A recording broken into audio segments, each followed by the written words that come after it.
आज आपण विद्यार्थी मित्रांनो विज्ञान भाग 1 यामधील प्रकरण क्रमांक 2 मूलद्रव्यांचे आवर्ती वर्गीकरण हे प्रकरण पाहणार आहोत। यामध्ये आपण प्रथम द्रव्य आणि द्रव्यांचे प्रकार कोणते या संबंधी माहिती पाहणार आहोत। आता द्रव्य म्हणजे काय? एखाद्या वस्तूमध्ये साठवलेला द्रव्य संचय म्हणजेच त्या पदार्थाचं द्रव्य होय। उदाहरणार्थ लाकूड घेतलं तर लाकडामध्ये जे महत्त्वाचे कण असतात ते कण म्हणजे त्या लाकडातील द्रव्य संचय होय। तसेच या द्रव्याचे प्रकार कोणते आहेत? तर द्रव्यांचे प्रकार एकूण 3 आहेत। किती आहेत? 3 आहेत। त्यामध्ये स्थायू, द्रव आणि वायू हे द्रव्यांचे 3 प्रकार आहेत। आता त्यामध्ये स्थायू, द्रव आणि वायू हे 3 प्रकार आहेत। त्यानंतर मूलद्रव्यांचे प्रकार कोणते? आता मूलद्रव्य म्हणजे काय? तर मूलद्रव्य म्हणजे ज्या पदार्थाचे भौतिक किंवा रासायनिक प्रक्रियेने अपघटन होत नाही अशा पदार्थांना मूलद्रव्य म्हणतात। मूलद्रव्य म्हणजे काय? ज्या पदार्थांचे भौतिक किंवा रासायनिक प्रक्रियेने अपघटन होत नाही त्या पदार्थांना मूलद्रव्य म्हणतात। मग आता मूलद्रव्यांचे प्रकार कोणते आहेत? तर मूलद्रव्यांचे प्रकार 3 आहेत। एक म्हणजे धातू, दुसरं अधातू आणि तिसरं म्हणजे धातू सदृश्य। प्रथम शास्त्रज्ञांनी ज्यावेळेला शोध लागला त्यावेळेला प्रथम सुरुवातीला 2 गटातच वर्गीकरण केलेलं होतं मूलद्रव्यांचं। ते म्हणजे धातू, अधातू या 2 गटामध्ये केलेलं होतं। त्यानंतर तिसरा मूलद्रव्यांचा शोध लागला प्रकाराचा ते म्हणजे धातू सदृश्य। आता धातू आणि अधातू, धातू माहित उदाहरणार्थ लोखंड, तांबे, ॲल्युमिनियम, चांदी हे सर्व धातू आहेत आणि धातू हे उष्णतेचे सुवाहक असतात। आता अधातू कोणते? ज्यापासून तार काढता येत नाही, पत्रा तयार करता येत नाही, उष्णतेचे वहन होत नाही असे जे काही पदार्थ असतील त्यांना म्हणायचं अधातू। आणि धातू सदृश्य म्हणजे काय? की काही गुणधर्म धातूंचे आणि काही गुणधर्म अधातूंचे दाखवतात त्यांना धातू सदृश्य म्हणतात। इंग्रजीमध्ये त्याला नॉन मेटॅलॉइड म्हणतात। याचं उदाहरण म्हणजे बिस्मथ, त्यानंतर अँटिमनी, आर्सेनिक हे सर्व उदाहरण धातू सदृश्य मूलद्रव्यांचे आहेत। लक्षात ठेवा।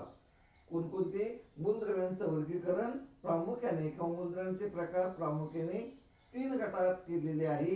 एक म्हणजे धातू, दुसरा अधातू आणि तिसरा म्हणजे धातू सदृश्य। आता त्यानंतर महत्त्वाचा तिसरा पॉइंट म्हणजे आपण अणू कशाला म्हणायचं? इंग्रजीमध्ये त्याला ॲटम म्हणतात। अणू म्हणजे काय? अणु म्हणजे मूलद्रव्यांचा लहानात लहान सूक्ष्म कण होय।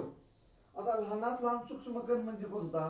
की एखादा पदार्थ आपण घेतला आणि त्या पदार्थाचे लहानात लहान सूक्ष्म कण असा एक असतोय की सरते शेवटी त्या कणाचे विभाजन करता येत नाही। उदाहरण खडू घेतला आपण आणि खडूचे लहानात लहान कण करायला लागलो तर त्याचा सरते शेवटी असा एक कण येतो की त्याचे आणखी विभाजन करता येत नाही, त्यांना म्हणायचं अणू होय। म्हणजेच मूलद्रव्यांचा लहानात लहान अतिसूक्ष्म कण म्हणजेच अणू होय। त्यानंतर अणुअंक कशाला म्हणायचं? अणुअंक म्हणजे काय? इंग्रजीमध्ये त्याला ॲटॉमिक नंबर असं म्हणतात आणि हा अणुअंक एका विशिष्ट सांकेतिक चिन्हाने दर्शवतात, तो म्हणजे Z होय। त्याला ॲटॉमिक नंबर म्हणतात।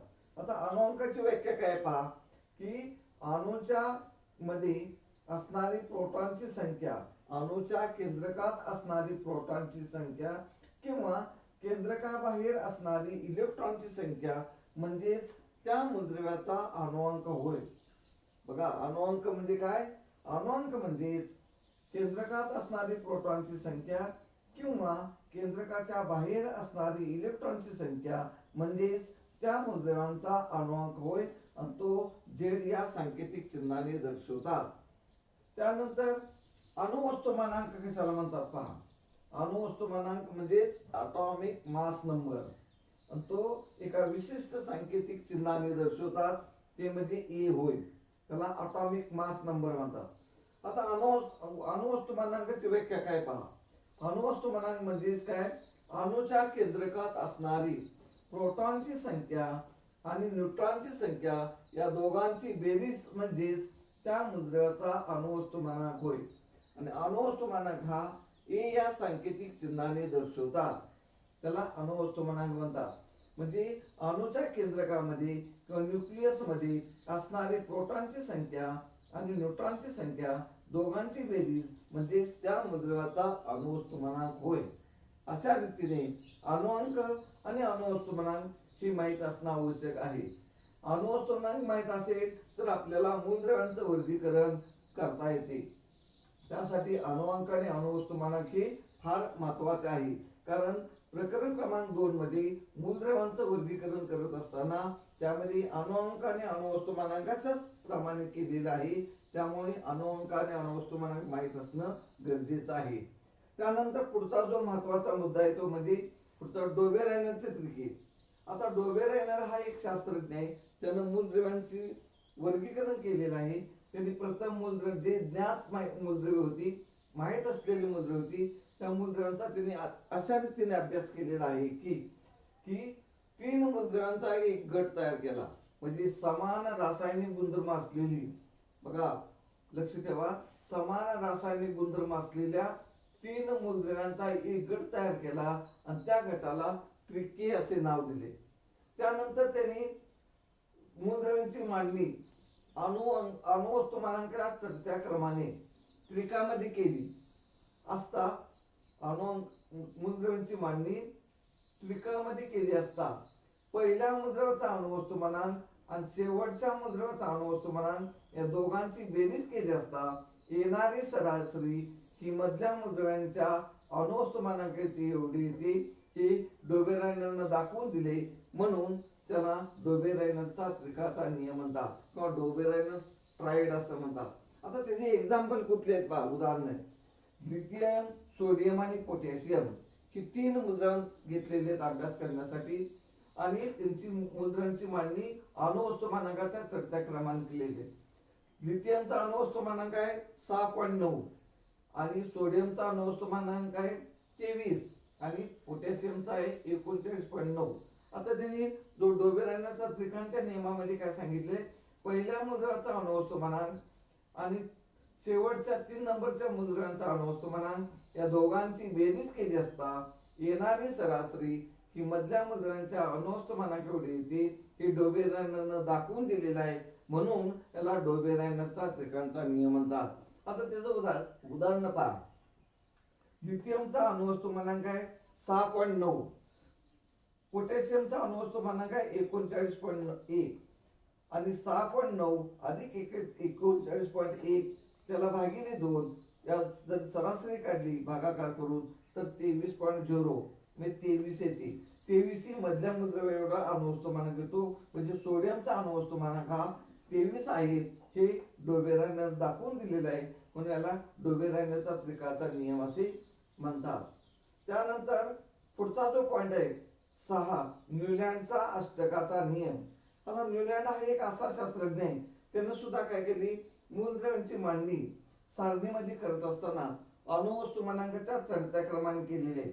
आणि त्यांना असं आढळून आले की पहिल्या मूलद्रव्यांचा अणुवस्तुमानांक आणि 8 नंबरच्या मूलद्रव्याचा अणुवस्तुमानांक यांच्या गुणधर्मामध्ये साम्य असलेलं आढळलेलं आहे. यांच्या गुणधर्मामध्ये सारखेपणा असल्याचं आढळलेलं आहे. म्हणून त्याला अष्टकाचा नियम म्हणतात.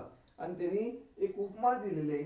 जसं हार्मोनियम मध्ये किंवा संगीतामध्ये जसे स्वर आहेत, सप्त स्वर आहेत, पहिल्या आणि 8 नंबरचा स्वर यांचे गुणधर्म सारखे असतात. म्हणून त्याला संगीतातील अष्टकाची उपमा दिलेली आहे. त्याला न्यूलँडचा अष्टकाचा नियम म्हणतात. त्यामध्ये उदाहरणे पहा, हायड्रोजन आणि फ्लोरीन. फ्लोरीनचे गुणधर्म आणि हायड्रोजनचे गुणधर्म हे सारखेच आहेत. म्हणजे पहिल्या आणि 8 नंबरच्या मूलद्रव्यांचे गुणधर्म सारखेच आहेत. तसेच लिथियम आणि सोडियम, लिथियमचे गुणधर्म आणि सोडियमचे गुणधर्म एक सारखेच आहेत. म्हणून लिथियम आणि सोडियम हे 8 नंबरचं मूलद्रव्य आहे आणि लिथियम हे 1 नंबरचं मूलद्रव्य आहे.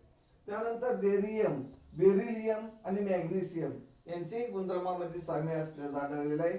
तसेच बोरॉन आणि aluminium, carbon, silicon, nitrogen, phosphorus आणि ऑक्सिजन आणि सल्फर ही जी सारणी तक्ता तयार केलेली आहे, त्या सारणीमध्ये पहिल्या मुद्रणाचे गुणधर्म हे 8 नंबरच्या मुद्रणाच्या गुणधर्मासारखे असल्याचे आढळलेले आहे, म्हणून याला न्यूलँडचा अष्टकाचा नियम म्हणतात. हा अष्टकाचा नियम ठराविक मुद्रणासाठी लागू पडतो, काही इतर मुद्रणांना हा नियम लागू पडत नाही, असं न्यूलँड या शास्त्रज्ञाने दाखवून दिलेलं आहे. विद्यार्थी मित्रांनो, हे जे घटक महत्वाचे घेतलेले आहेत, या घटकावर आधारित काही महत्वाचे प्रश्न देत आहे. त्या प्रश्नांची उत्तरे आपल्या 200 पेजेस वहीमध्ये सोडवायचे.